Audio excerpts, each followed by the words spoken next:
In the name of the Father, and of the Son, and of the Holy Spirit, good morning. Good morning. 31,000. I want you to think of that number.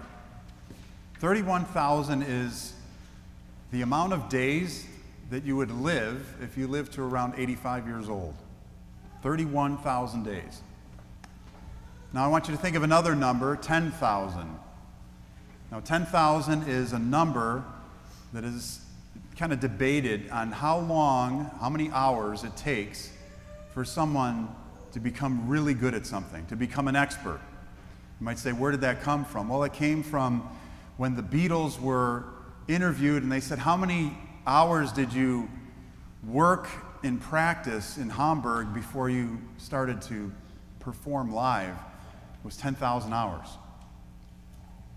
Bill Gates, in developing Microsoft and all that he's done, said he studied and was working for over 10,000 hours to become the computer expert that he is today. So people throw around 10,000 hours as a number to become really good at something, to become extraordinary in their particular field. And they've used this specifically in the music field for different performers, and they said sometimes it takes a little less, sometimes it takes a little more, but 10,000 hours is kind of a good barometer.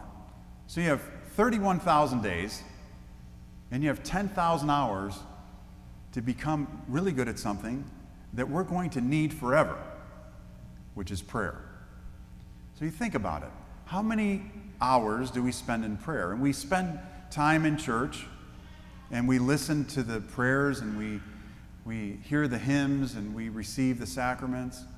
But 10,000 hours to become really good at something, if that applied to prayer, are we in that range, in that realm of making prayer extraordinary in our lives? For those who have seen It's a Wonderful Life, there's a scene of George Bailey, and he's sitting in this restaurant and he's praying to God, and he's confused, and he doesn't quite know how to pray. And you'll see that scene, he's actually crying, and one of the reasons he was crying in that scene was because he just came back from war, and it was the first film that he had filmed post-war. And when he was talking to God in that prayer, it connected with him, and those tears were real. But they weren't the tears of prayer for that particular prayer. They were the tears of confusion, of reaching out to God and seeing all that he had seen in war, and feeling traumatized and wondering, does God hear our prayers? St. Philaret of Moscow, in his prayers, would say, guide me to do your will, at the end of one of his long prayers. He says, guide me to do your will, teach me how to pray, and you yourself pray in me, which is a beautiful, very eloquent and poetic prayer. Teach me how to pray and pray in me. In other words, make me a vessel of God's prayer. Make me a tool to do God's will. But it comes back to the time, the amount of time that we spend doing something.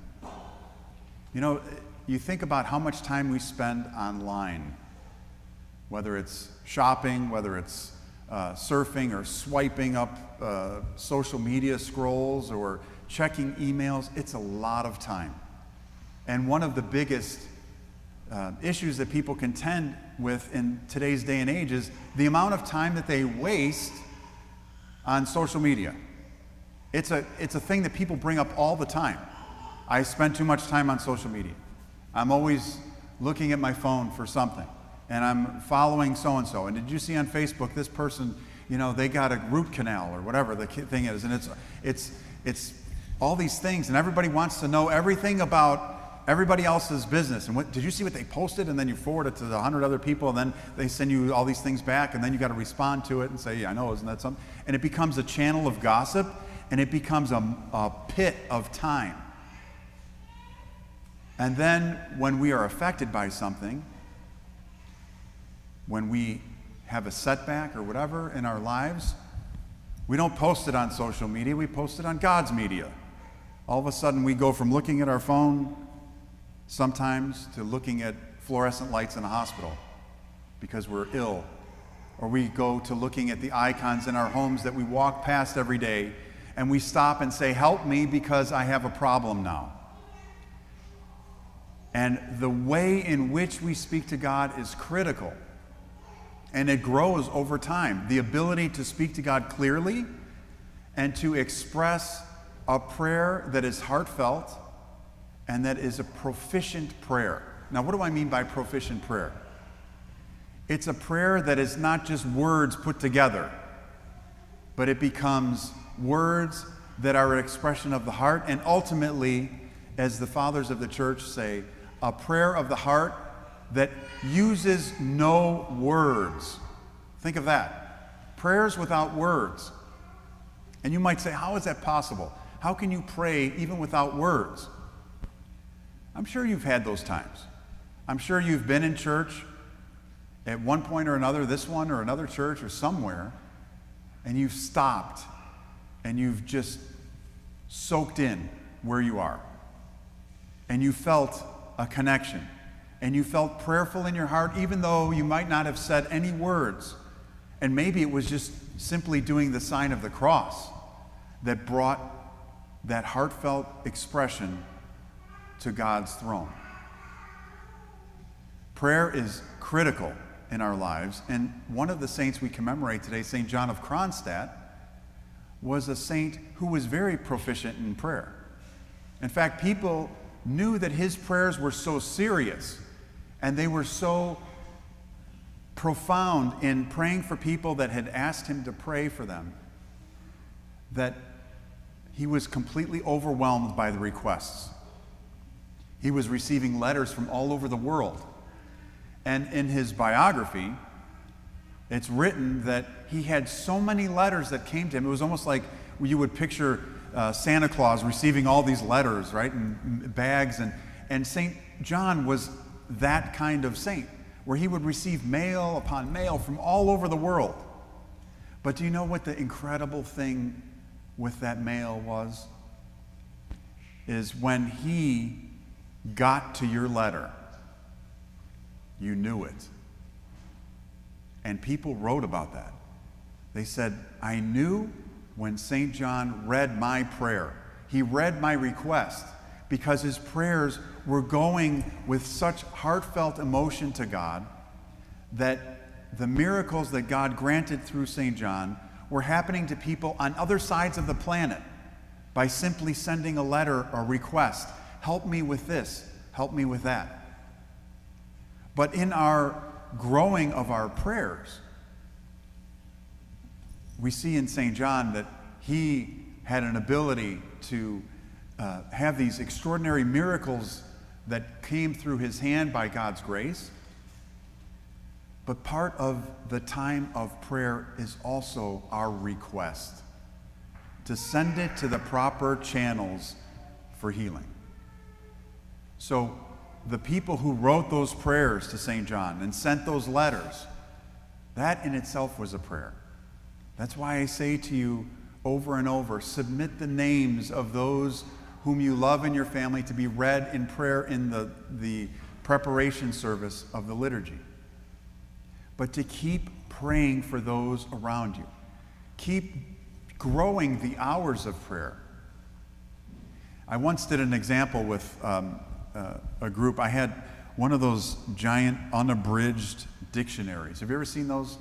I'm sure somebody's got one somewhere. It's about a foot thick, and I remember growing up with it. It was this giant dictionary.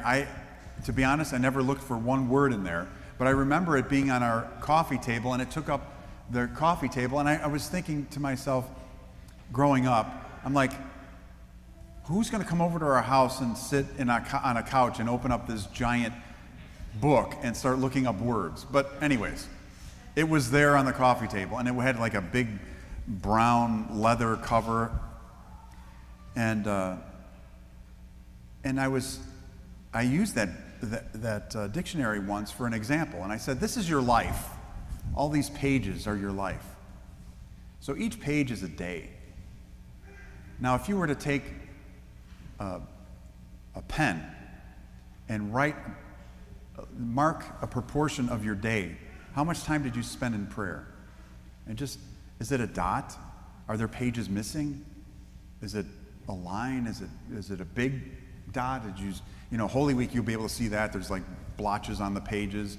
And then we think, when we take that book to God and we say, here's my life, here's what I've done, this big thick book of our 31,000 days.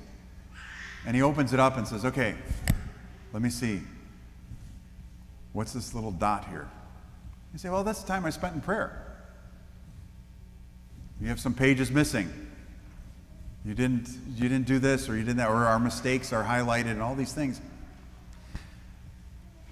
The point that I'm trying to make with you is that we have to increase the spiritual muscle by praying. The church calls us to pray without ceasing. St. Paul says that. But how do we do that? That's pretty much the biggest question. How do I pray?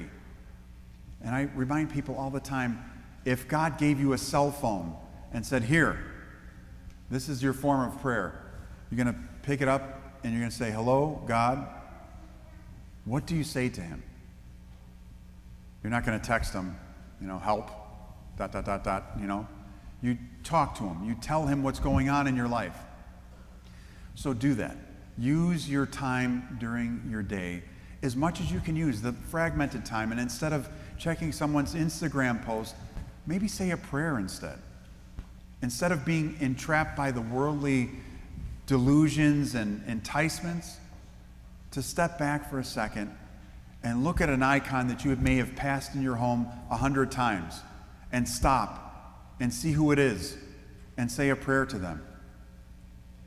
Yesterday was St. Boniface, the martyr, who's the patron saint for abuse problems. He's someone that we need to get to know. But if you took a moment of time yesterday to read about the saints, you would see his life and you would say, oh, this is the saint I should be asking for help for so-and-so. And today, St. John of Kronstadt. Not only did he read people's letters and help them with prayer, but he's also considered one of the patron saints for children who cannot or have a difficulty with learning. Because St. John had a very difficult time with learning. St. Mamas, who's up here somewhere, I think. St. Mamas, the martyr. Many times he's shown riding a lion. St. Mamas is another patron saint for learning. He couldn't speak. Why is he called Mamas? Is because that was his first word after many years of not saying anything. So they said, you will be called Mamas because that was your first word. The saints have help for us. St. John of Kronstadt, although he is in heaven, still can be supplicated today. You can still ask him for help, for learning, for prayer, for help in anything that's going on in your life. But we have to just take the initiative. We have to just spend a little bit more time on prayer. So if you want to become really good at it, you have to put in the time. And if it's 31,000 days and we have to get to 10,000 hours, we have a lot of work ahead of us. But we can do it. And one last thing that I wanted to tell you was one of my favorite guitar players, for those who know I like to play guitar, he said, when you practice guitar, he says, when you're practicing, make sure you have good habits of practice. Because if you start practicing with bad habits, even if you spend 10,000 hours, you are going to solidify a bad habit. Solidify a bad habit. Now, many times in church, you'll see people and you think they're doing their cross, but they're actually playing a bouzouki, right? They're going like this, and you see them and you say, how many times are they doing that? And they only have one side, or they go, like this, or whatever the case is, or they use the wrong hand and they're going, all over the place. We have to have good habits too. So good habits means do your cross once properly. Say your prayers clearly and with intent, so that you're not laying in bed going, Our Father who art in heaven. Our Father who art in heaven, hallowed be thy name. And then you fall asleep. Sit up. If you're laying down, sit up. If you're standing, sit. If you're sitting, stand. If you're standing, kneel. Do something different. Make the prayer effective and use good habits. But most of all, take some time throughout each day to pray so that your page of your life, of each page of those 31,000 pages about, give or take, that each page has a marking that is significant with intent, with proficiency, and with love for God. Amen.